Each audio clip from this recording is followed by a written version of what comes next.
찬송가 288장 예수를 나의 구주 삼고 찬양 드리겠습니다.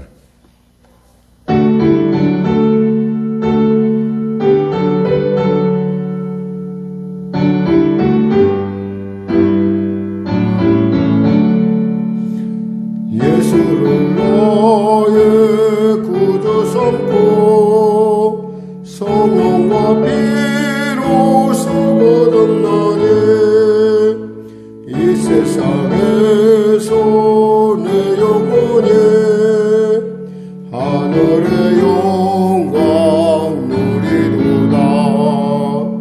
이것이 나의 간증이요 이것이 나의 찬송이세. 나 사는 동안 끊임없이 구주를 찬송하리로다. 온전히 주께 맡긴내요.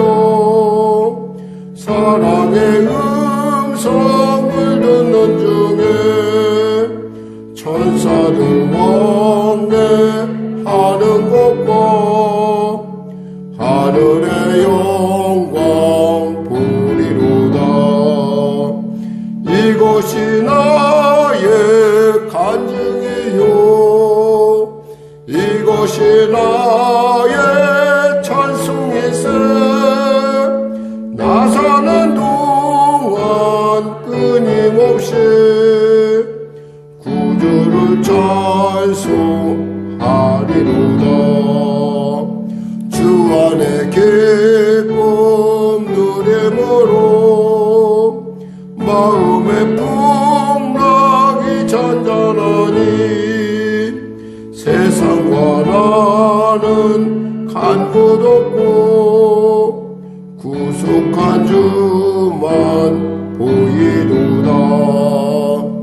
이것이 나의 간증이요 이것이 나의 찬송이세. 나 사는 동안 끊임없이 구주를 찬송하리로다.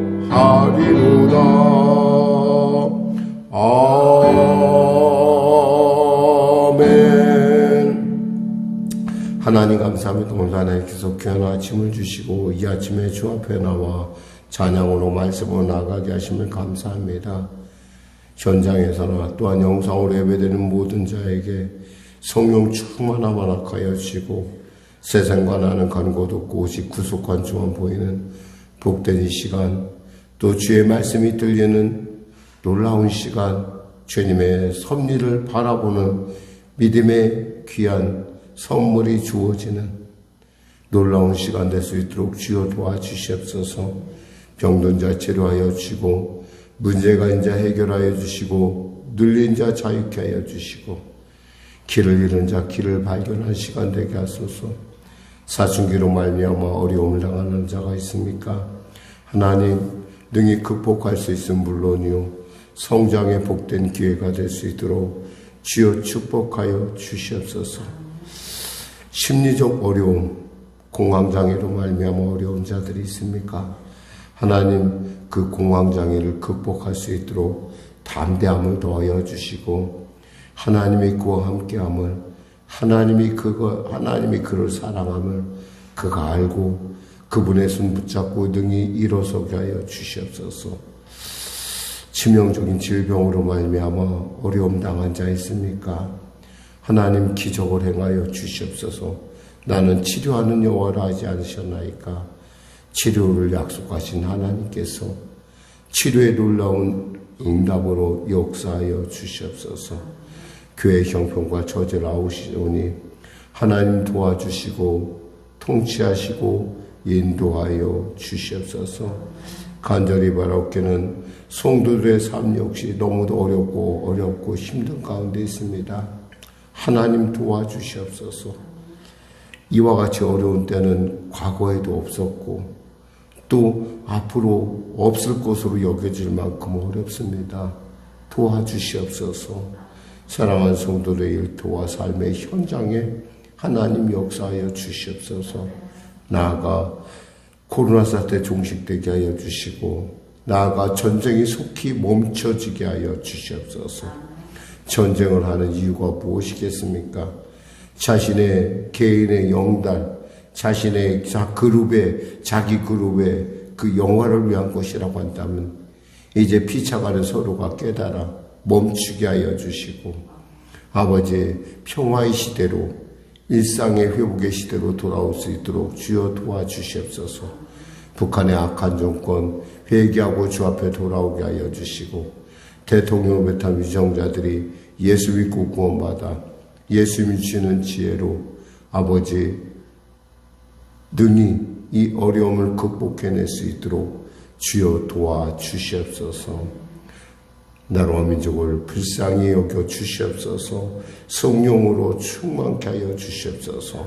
성령의 교회를 축복하여 주시옵소서. 이 새벽을 사랑한 자들에게 새로운 말씀, 새 성령의 은혜를 물붓듯 부어 주시옵소서.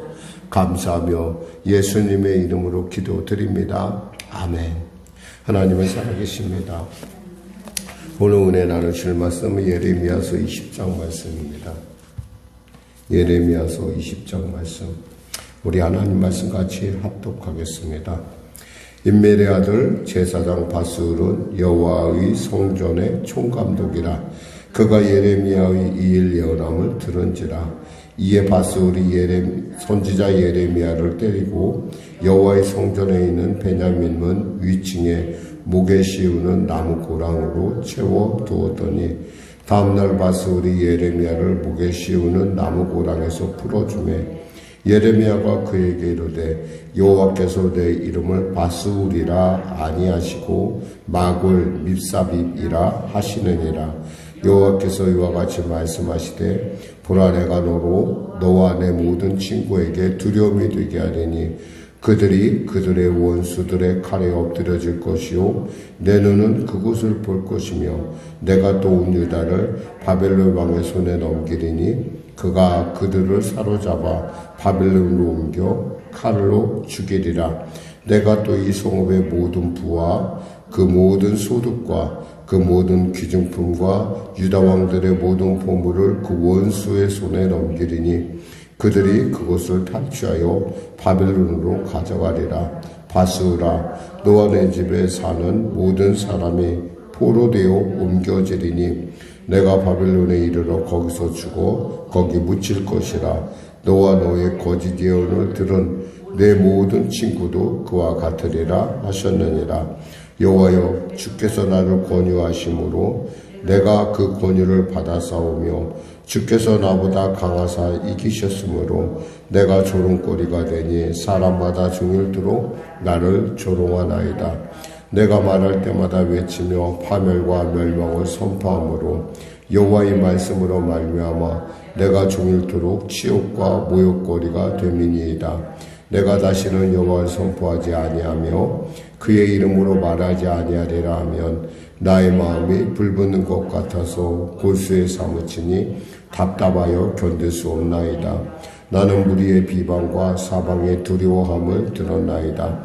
그들이 이르기를 고소하라. 우리도 고소하리라 하오며 내 친한 벗도 다 내가 실족하기를 기다리며, 그가 혹시 유혹을 받게 되면 우리가 그를 이기어 우리 원수를 갚지 않나이다.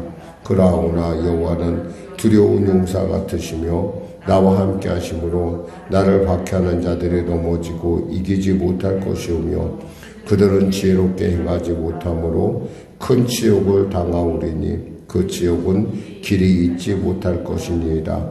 의인을 시험하사 그 폐부와 심장을 보시는 만군의 여호와여, 나의 사정을 주께 아뢰었사오즉 주께서 그들에게 보복하심을 나에게 보게 하옵소서. 여호와께 노래하라. 너희는 여호와를 찬양하라. 가난한 자의 생명을 행악자의 손에서 구원하셨음이니라. 내 생일의 저주를 받았다면, 나의 어머니가 나를 낳던 날이 복이 없었다면, 나의 아버지에게 소식을 전하여 이르기를 당신이 득남하였다 하여 아버지를 즐겁게 하던 자가 저주를 받았다면, 그 사람은 여호와께서 무너뜨리시고 후회하지 아니하신 성읍같이 되었다면 그가 아침에 부르짖는 소리 낮에는 떠드는 소리를 듣게 하였다면 좋을 뻔하였나니 이는 그가 나를 태에서 죽이지 아니하셨으며 나의 어머니를 내 무덤에 되지 않게 하셨으며 그의 배가 부른 채로 항상 잊지 않게 하신 까닭이로다. 어찌하여 내가 태에서 나와서 고생과 슬픔을 보며 나의 날을 부끄러움으로 보내는고 아니라. 아멘. 예레미야의 어떤 슬픔, 그리고 그의 숙명, 그리고 그 사역의 무게를 느끼게 하는 그런 본문이라 할 수 있습니다. 오죽했으면 그가 이런 말을 하겠어요? 차라리 내가 이 땅에 안 나왔으면 참 좋았겠다. 차라리 내가 나는 그 소식을 기쁨으로 받아들일 것이 아니라 그 사람이 차라리 없어졌으면 내가 이 땅에 오지 않았을 터인데 내가 살아서 이 땅에서 이러한 수모와 멸시와 천대를 받는구나 라고 하는 어떤 참 그 예레미야가 그 당시에 짊어졌던 그 아픔, 그리고 그 슬픔, 그리고 절망을 우리가 느낄 수 있습니다. 사실 이러할 때 관두면 쉽죠. 그냥 쉽게 말해서 이 꼴 저 꼴 안 보고 나 그만둘래 이러면 되는데, 여기서 보니까 그럴 수도 없는 것이, 여기서 보니까 하나님의 마음, 하나님의 마음이 잡히니 선포하지 않을 수 없는 예레미야의 마음을 우리가 볼 수 있습니다.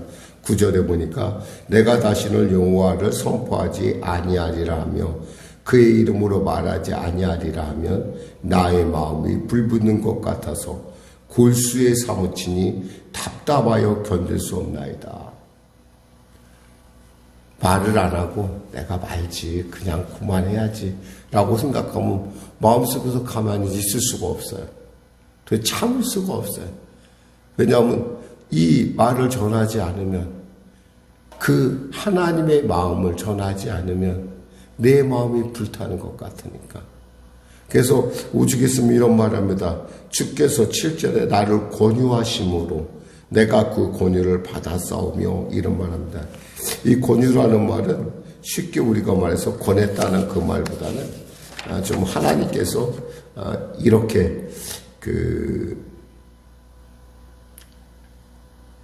무엇인가 하고 싶지 않은데 자꾸 부추겨서 그 말을 하게끔 하시는, 막 성령의 감동이 임하니까 하기 싫은데 어쩔 수 없이 하는, 그러면서도 이렇게 하면 또 사람들이 내게 이렇게 할 거야 라는 걸 모르는 바가 아니에요. 분명히 알고 있는데도 그저 하나님이 명령하시니까 그 하나님의 명령에 따르는.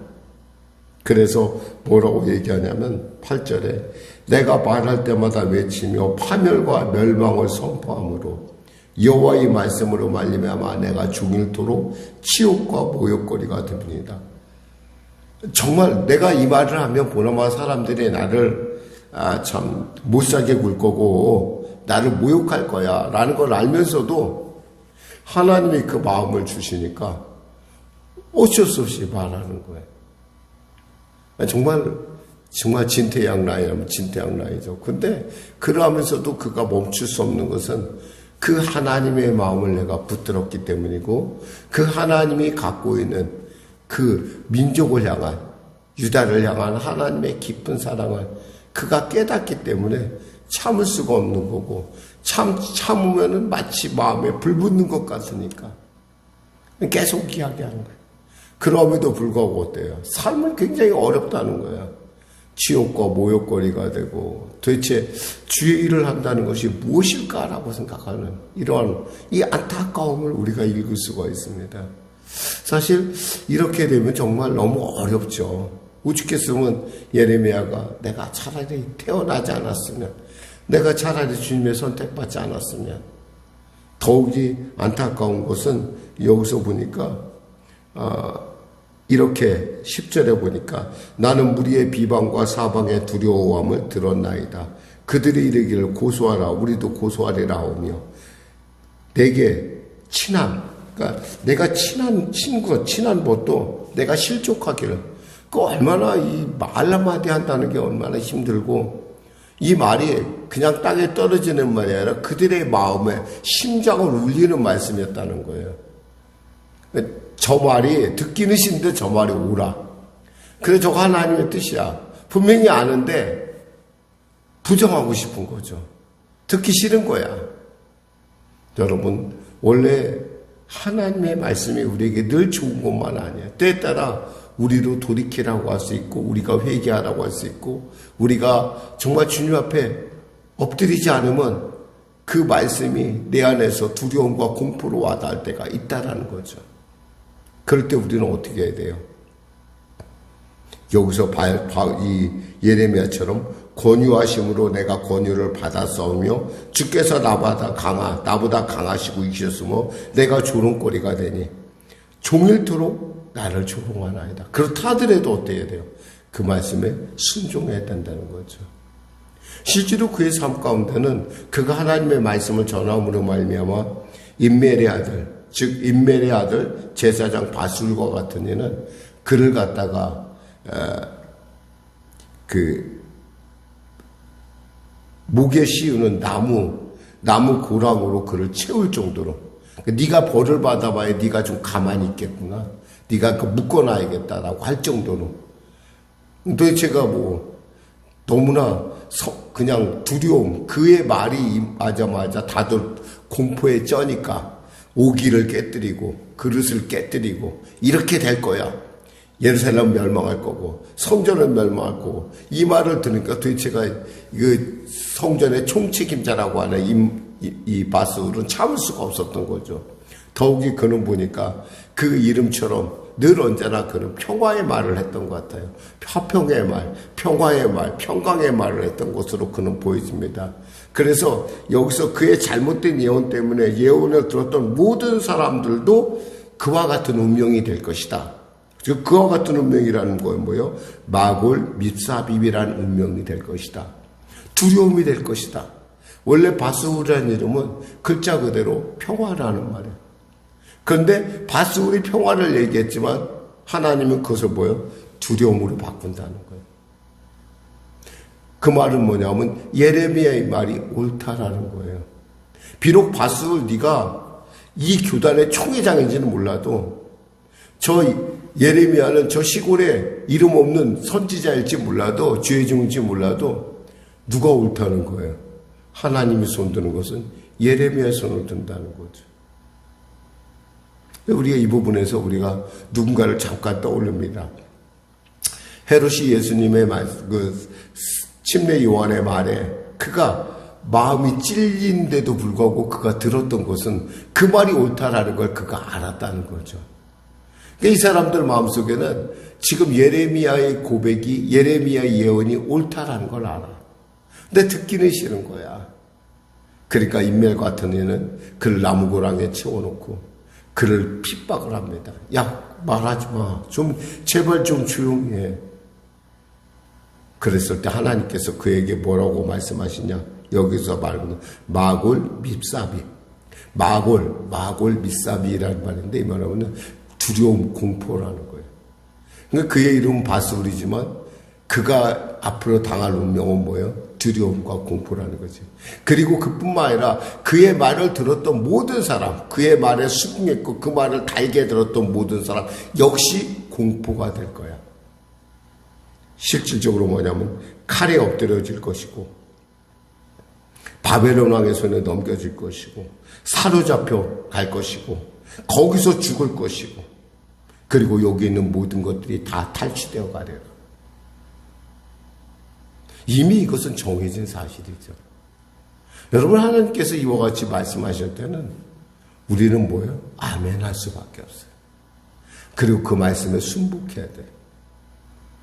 내가 듣기 싫다고 해서 하나님의 말씀이 없어지는 건 아니에요. 예수님 말씀처럼 하나님의 말씀은 반드시 이루어지게 돼 있어요. 1.1에 하나도. 그렇다면 우리가 좋은 방법, 우리가 그 하나님의 말씀을 우리가 취할 수 있는 최선의 방법은 그 하나님의 말씀에 순복하는 거예요. 아멘, 그러하외다. 제가 주 앞에 회개하나이다.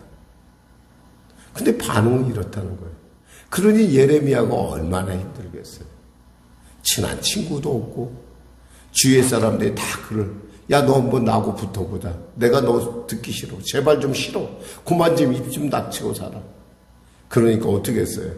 차라리 내가 안 나오는 게 나을 뻔했겠다. 오늘 우리는 두 가지의 길 가운데 서 있습니다. 예레미야가 될 것인가? 바스울이 될 것인가? 우리는 하나님의 사람들입니다. 하나님 편에 서야 할 것입니다. 기도하겠습니다. 하나님 감사합니다. 오늘도 귀한 말씀으로 나아갑니다. 하나님, 예레미야 선지자가 당했던 그 어려움, 답답함, 하나님의 말씀의 순복함으로 말미암아 그로 겪었던 이 어려움들이 당시에는 미움과 조롱과 핍박의 이유였지만 후일 돌이켜보니 그 말씀이 바로 그들을 살리는 것이었고 그 말씀이 그들로 하여금 합력하여 선을 이루는 복된 말씀임을 우리로 알게 하심을 감사합니다. 때에 따라 주님이 말씀하실 때 그 말씀이 내게 맞지 않다 할지라도 아멘 할 수 있는, 그리고 주 앞에 회개할 줄 아는 은혜가 우리에게 있게 하여 주시옵소서. 감사하며 예수님의 이름으로 기도드립니다. 아멘. 오늘 말씀 생각하고 찬양하고 기도하겠습니다. 280장입니다.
하늘에 계신 우리 아버지의 이름을 거룩하게 하시며 아버지의 나라가 오게 하시며 아버지의 뜻이 하늘에서와 같이 땅에서도 이루어지게 하소서. 오늘 우리에게 일용할 양식을 주시고 우리가 우리에게 잘못한 사람을 용서하여 준 것 같이 우리 죄를 용서하여 주시고 우리를 시험에 빠지지 않게 하시고 악에서 구하소서. 나라와 권능과 영광 영원히 아버지의 것이